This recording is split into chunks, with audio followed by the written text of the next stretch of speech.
बोलो शिव पार्वती की जय। शनिदेव महाराज की जय। श्री शनिवार व्रत कथा। एक समय समस्त प्राणियों का हित चाहने वाले मुनियों ने नेमिशरण वन में एक सभा की। उस समय व्यास जी के शिष्य सूत जी शिष्यों के साथ श्री हरि का स्मरण करते हुए वहां आए। समस्त शास्त्रों के ज्ञाता सूत जी को आया देखकर महातेज शवी सोनकादि मुनि उठकर खड़े हो गए और सूत जी को नमस्कार किया और सूत सुंदर ऊंचा आसन दे पाग अर्घ से पूजन किया। मुनियों ने विनय पूर्वक पूछा, हे मुनि, इस कलयुग में श्री हरि की भक्ति किस प्रकार से होगी? सभी प्राणी पाप में तत्पर होंगे, मनुष्य की आयु कम होगी, ग्रह कष्ट धन रहित और अनेकों पीड़ाओं युक्त मनुष्य होंगे। हे सूत जी,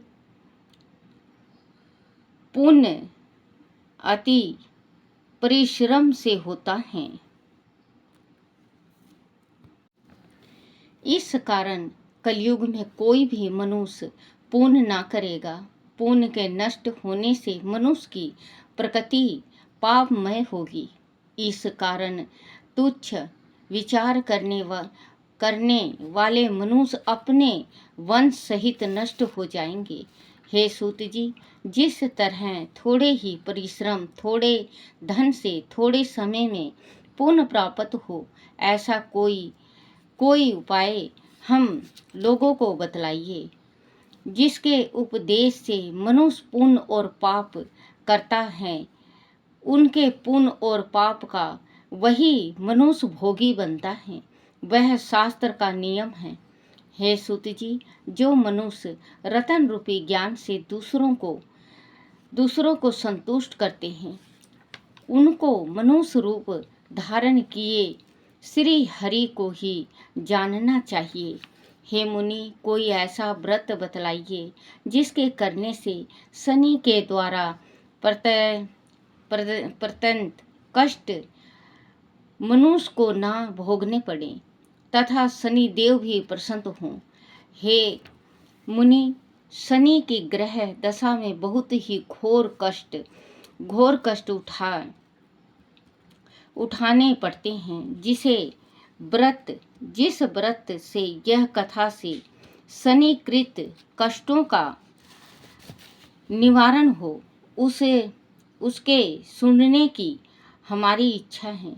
सूत जी बोले, हे मुनि श्रेष्ठ, तुम धन्य हो।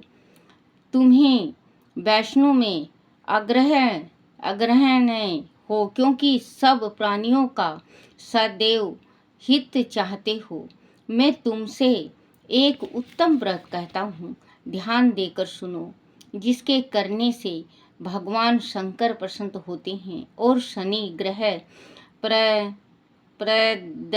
प्रदत्त कष्ट प्राप्त नहीं होते हैं। सूत जी बोले, जब युधिष्ठिर आदि पांडव वनवास में अनेक कष्ट भोग रहे थे, उस समय अपने प्रिय सखा श्री कृष्ण को आया देखकर उन्होंने उनका बहुत ही आदर किया, मन में बहुत प्रसन्नता मानी और सुंदर आसन पर बिठाया। श्री कृष्ण बोले, हे युधिष्ठिर, क्या तुम कुशल पूर्वक हो? युधिष्ठिर बोले, हे भगवान, आपकी कृपा है। प्रभु, कृपा करके कोई ऐसा उपाय बतलावें जिसके करने से यह ग्रह कष्ट न व्यापे। शनि ग्रह बहुत कष्ट देता है। अंत ऐसा कोई व्रत बतलावें जिससे इस कष्ट से छुटकारा मिले। श्री कृष्ण बोले, राजन, आपने बहुत ही सुंदर बात पूछी है। आपसे एक उत्तम व्रत कहता हूँ। जो मनुष्य भक्ति और श्रद्धा युक्त होकर शनिवार के दिन भगवान शंकर का व्रत करते हैं, जो उन्हें शनि की ग्रह दशा में कोई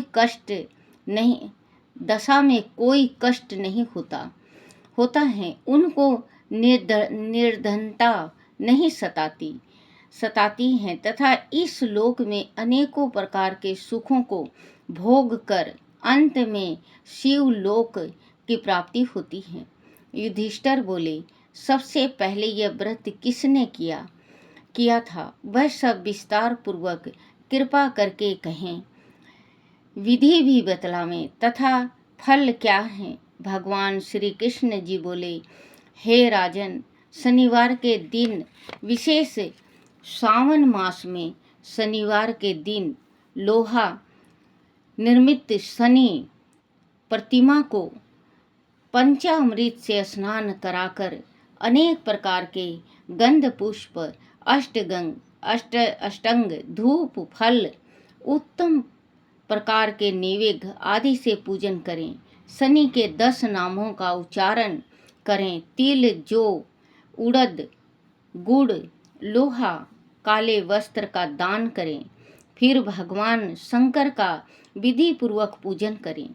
आरती कर प्रार्थना करें, हे भोलेनाथ, मैं आपकी शरण हूँ, आप मेरे ऊपर कृपा करें, मेरी रक्षा करें। हे युधिष्ठिर, पहले शनिवार को उड़द का भात, दूसरे शनिवार के केवल खीर, तीसरे को खजला, चौथे को पूरियों का भोग लगावें। इस व्रत की समाप्ति पर यथाशक्ति ब्राह्मण को भोजन करावें। इस प्रकार करने से सब प्रकार के अनिष्ट कष्ट आदि बाधियों का सर्वथा नाश होता है। राहु, केतु, शनि, कृति दोष दूर होते हैं और अनेक प्रकार के सुख साधन एवं पुत्र पौत्रादि से संपन्न होकर इस लोक में सभी प्रकार का सुख भोग अंत में मेरे लोक को प्राप्त होता है। सबसे प्रथम जिसने इस व्रत को किया था उसकी कथा कहते हैं। पूर्व काल में इस पृथ्वी पर एक राजा राज करता था। उसके पुत्र का नाम धर्मगुप्त था। उसने अपने शत्रुओं को वश में कर लिया। देवगति से राजा और राजकुमार पर शनि की दशा आई। राजा को धर्मगुप्त राजकुमार के बैरियों ने समाप्त कर दिया। तब धर्मगुप्त राजकुमार के लिए कोई सहारा न रहा। राजकुमार के बैरियों ने समाप्त कर दिया। तब धर्मगुप्त राजकुमार के लिए कोई सहारा न रहा। राजगुरु को भी बैरियों ने मार दिया। राजगुरु की विधवा ब्राह्मणी रह गई तथा उसका लड़का सूचीव्रत रह गया। ब्राह्मणी ने राजकुमार धर्मगुप्त को अपने साथ ले लिया और अपने पुत्र को साथ लेकर नगर को छोड़कर चल दी। गरीब ब्राह्मणी दोनों कुमारों का बहुत कठिनाई से निवाह कर पाती थी। कभी किसी शहर और कभी किसी नगर में दोनों कुमारों को लिए घूमती रहती थी। एक दिन वह ब्राह्मणी दोनों कुमारों को लिए एक नगर से दूसरे नगर में जा रही थी कि मार्ग में महर्षि सैंडिल के दर्शन हुए। ब्राह्मणी ने दोनों बालकों के साथ मुनि के चरणों में प्रणाम किया और बोली, महर्षि, आज मैं आपके दर्शन से कृतार्थ हो गई। वह मेरा कुमार आपकी शरण है, आप इनकी रक्षा करें। मुनिवर, यह शुभ व्रत मेरा पुत्र है और यह धर्मगुप्त राजकुमार है और मेरा धर्मपुत्र है। हम सभी घोर दारिद्रता में पड़े हुए हैं, आप हमारा उद्धार कीजिए। सैंडल मुनि ने ब्राह्मणी की सब वार्ता सुनी और बोले, देवी तुम्हारे ऊपर शनि देव का प्रकोप है। अंत आप शनिवार के दिन व्रत करके भगवान शिव जी को आराधना किया करो और पीपल के वृक्ष का पूजन सूर्य उदय से पूर्व करो, इससे तुम्हारा कल्याण होगा।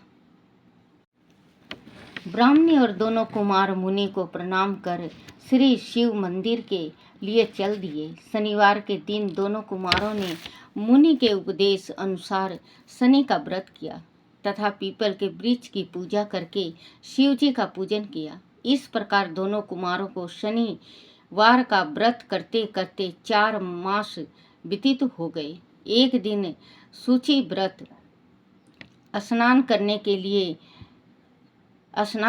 के लिए गया। उसके साथ राजकुमार नहीं था। उसे कीचड़ में बहुत बड़ा कलश दिखाई दिया। सूचिव्रत ने उसको उठाया और देखा तो उसमें धन था।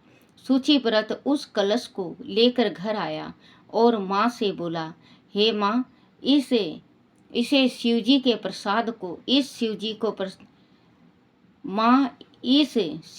प्रसाद को देख भोलेश्वर ने कलश के रूप में हमें धन दिया है। माता ने आदेश दिया, बेटा तुम दोनों इसे बांट लो।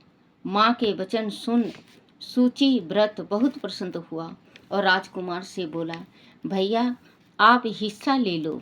परंतु शंकर जी की पूजा में विश्वासी राजकुमार बोला, माँ मैं हिस्सा लेना नहीं चाहता, क्योंकि जो कोई अपने स्वीकृति से जो भी पाता है वह उसी का भाग है और उसे स्वयं आप ही भोगना चाहिए। भोलेश्वर शिव जी मुझे पर भी कभी कृपा करेंगे। तत्पश्चात धर्मगुप्त प्रेम और भक्ति के साथ शनि का व्रत करके पूजा करने लगा। इस प्रकार से उसे 1 वर्ष व्यतीत हो गया। वसंत ऋतु का आगमन हुआ। राजकुमार धर्मगुप्त तथा ब्राह्मण पुत्र सूचिव्रत दोनों वन में घूमने के लिए गए। दोनों वन में घूमते घूमते काफी दूर निकल गए। वह उनको अनेक गंधर्व कन्याएं खेलती हुई मिली। ब्राह्मण कुमार बोला, हे भैया, पवित्र पुरुष स्त्रियों के बीच नहीं जाते, वह मनुष्य को शीघ्र ही मोह लेती हैं। विशेष रूप से ब्रह्मचारी के लिए स्त्रियों से भाषण करना वह मिलना नहीं चाहिए। परंतु गंधर्व कन्याओं के बीच एक प्रधान सुंदरी उस राजकुमार को देखकर मोहित हो गई और अपने संग की सखियों से बोली कि यहाँ से थोड़ी दूर पर एक सुंदर वन है, उसमें नाना प्रकार के सुंदर फूल खिले हैं। तुम सब जाकर उन सुंदर फूलों को तोड़ कर ले आओ, तब तक मैं यहीं बैठी हूँ। सखियां आज्ञा पाकर चली गई और वह सुंदर गंधर्व कन्या राजकुमार पर दृष्टि जमा कर बैठ गई। राजकुमार उसके पास चला आया। राजकुमार को देखकर गंधर्व कन्या उठी और बैठने के लिए पल्लू का आसन दिया। राजकुमार आसन पर बैठ गए। गंधर्व कन्या ने पूछा, आप कौन हैं, किस देश के रहने वाले हैं तथा आपका आगमन कैसे हुआ? राजकुमार ने कहा, मैं विदर्भ देश का राजा का पुत्र हूँ। धर्मगुप्त मेरा नाम है। मेरे माता पिता स्वर्ग लोक सिधार गए हैं। बैरियों ने मेरा राज ले लिया है और मैं राजगुरु की पत्नी के साथ रहता हूँ। वही मेरी धर्म की माँ है। फिर राजकुमार ने पूछा कि आप कौन हैं, किसकी पुत्री हैं और किस कार्य से यहाँ पर आगमन हुआ है? गंधर्व कन्या बोली, मैं विद्र विक नाम का गंधर्व की पुत्री हूँ। मेरा नाम अंशुमती है। आपको आता देखकर आपसे बात करने की इच्छा हुई। इसी से मैं सखियों को अलग भेज कर अकेली रह गई हूँ। मेरा बराबर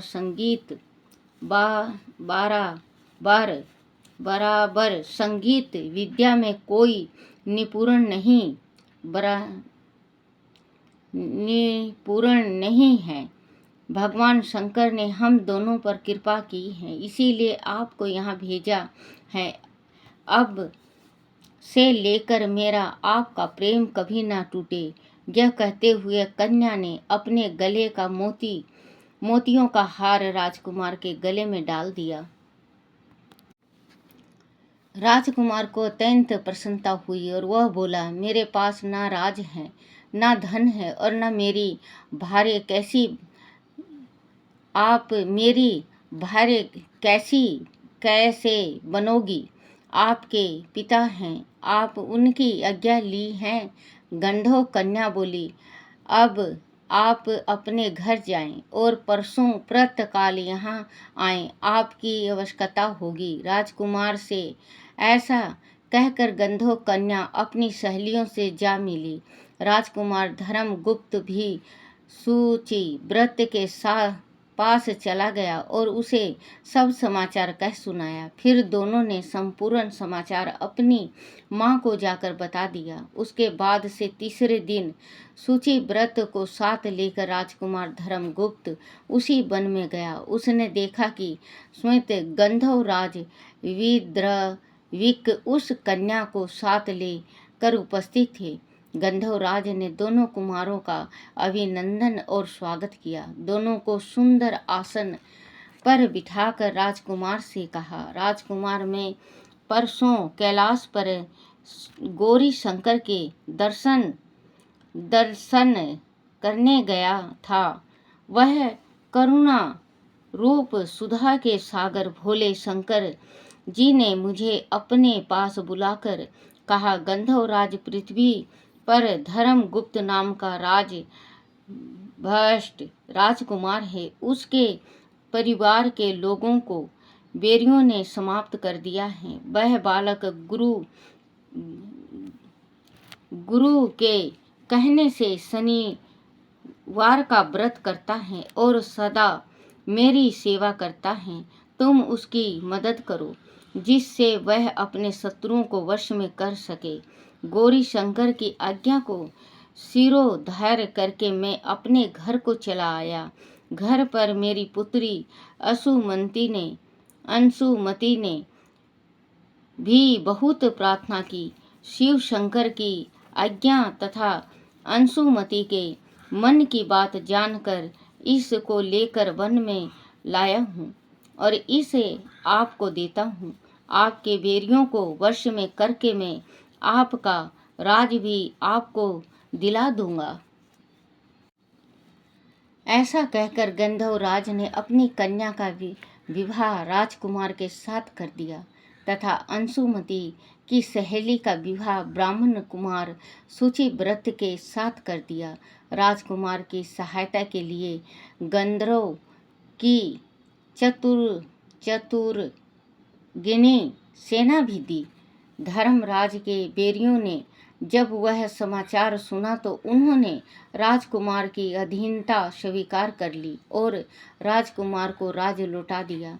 धर्मगुप्त सिंहासन पर बैठा और अपने भाई सूचिव्रत को मंत्री नियुक्त कर दिया। जिस ब्राह्मणी ने उसे पुत्र की भांति पाला था उसे राजमाता बनाया। शनिवार के व्रत के प्रभाव तथा शिवजी की कृपा से धर्मगुप्त इस प्रकार विद्रव राजा हुआ तथा इस लोक में नाना प्रकार के सुख भोग भगवान शंकर की पूजा कर शिव लोक को प्राप्त हुआ। श्री कृष्ण बोले, हे पांडुनंदन, आप भी इस व्रत को करें तो कुछ समय में आपको राज प्राप्त होगा और सभी प्रकार के सुखों की प्राप्ति होकर उसके बुरे दिनों की शीघ्र समाप्ति होगी। युधिष्ठिर ने शनिवार व्रत कथा सुनकर श्री कृष्ण भगवान की पूजा की और व्रत आरंभ किया। इस व्रत के प्रभाव से महाभारत के युद्ध में विजय प्राप्त करके राजा राज पाया तथा स्वर्ग की प्राप्ति की। सूत जी बोले, हे मुनीश्वर, शनिवार को शनि व्रत, पीपल का पूजन तथा भगवान शनि का दर्शन और पूजन कर शनिवार व्रत कथा को सुनने से निर्धन को धन, अपुत्र को पुत्र, बंदी मुक्त हो सभी प्रकार की कामनाओं की पूर्ति होती है।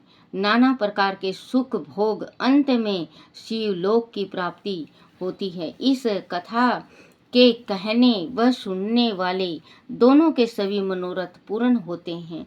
बोलो शनिदेव महाराज की जय। बोलो शिव पार्वती की जय। बच्चों, शनिवार का व्रत अगर आप करो तो अब सावन आ रहा है। पहले सावन, जो सावन शनिवार आएगा पहला सावन में, तो उससे व्रत आप चालू कर लो, क्योंकि बहुत अच्छा होता है। शनिवार का जो व्रत होता है, वैसे तो चाहे कभी भी आप उठा सकते हो, लेकिन आपको अगर जो मतलब पूरा फल का लाभ उठाना हो और लेना हो आपको शनि का व्रत का, तो आप सावन में आप व्रत करो। पहला सावन का शनिवार में आप मानता कर लो। 1.25 साल करते हो, 3 महीना करते हो, 7 महीना करते हो, आप 1.25 साल करते हो या 41 दिन करते हो, आप अपने 41 शनिवार आप मानता करके और जैसे बताया गया है वैसे व्रत करो। आप अगर आप पीपल का पूजा करने जाते हो तो उड़द होगा, काला तिल होगा, गुड़ होगा, काले रंग का भी गुड़ आता है, गुड़ होगा, और कच्चा सूत का 7 पीपल के 7 दफ़े लपेटना है और 7 ही दफ़े आपको घूमना है, और आप अपने मन में जो भी आपकी इच्छा हो वो बोलना है। देखना बच्चों, आपकी जो इच्छा है बहुत जल्दी पूर्ण होगी। कहते शनि तो ये रात में राजा को रंक बना देते हैं, रंक को राजा बना देते हैं, और शनि का दशा तो बहुत बुरा होता है बच्चों। और शनि का आप अगर व्रत करते हो, जैसे अगर आप व्रत नहीं कर सकते, आप जैसे व्रत रखा नहीं जाता किसी से, तो पीपल का पूजा जरूर करा करो बच्चों। गुड़ होगा, तिल होगा, काला उड़द होगा, तेल का दीपक होगा, चमोखा दीपा, जो दीवा जलेगा वो चमोखा होगा, 4 बत्तियों का वो जलाओ बच्चों, क्योंकि पूरा पश्चिम उत्तर दक्षिण चारों तरफ उजाला होना चाहिए। और देखना फिर शनिदेव की कृपा कितनी होती है। और आप दान भी कर सकते हो, जैसे कि शनिवार को शुक्रवार को तेल लाके शनिवार के दिन एक कटोरी लियाओ, लोहे की कटोरी छोटी सी, और उसमें तेल भर लो, उसमें एक सिक्का, 3 का एक का 3 सिक्का डालो उसमें, या 33 सिक्का डालो या 3 सिक्का डालो। आप उसमें डाल दिया और थोड़ा सा काला तिल डाल दिया, थोड़ा सा काला उड़द डाल दिया, और पूरा अपना जो फेस है, अपना चेहरा उस तेल में देख के और आप दान कर दो डकोत को। और डकोत नहीं है तो आप ये शनि शिला होता है बच्चों, उसमें आप डाल आओ, या शनि के मंदिर में आप उनके चरणों में चढ़ाए आओ। आप देखना बच्चों, आपकी मनोकामना पूर्ण जरूर होगी। और परमात्मा माता रानी करे आप खुश रहो बच्चों, लदो बधो, परमात्मा बहुत सारा कमाई दे आपको, आपके घर में सुख शांति हो। बोलो शनिदेव महाराज की जय। 4 घड़े अमृत भरे, 2 कहने वाले के 2 सुनने वाले के। ये कहानी का फल है, क्योंकि जो सुनेगा उसको भी आधा फल, और जो कह रहा है जैसे मैं कह रही हूँ तो मुझे भी आधा फल। तो बोलो श्री कृष्ण भगवान की जय, शनिदेव महाराज की जय हो।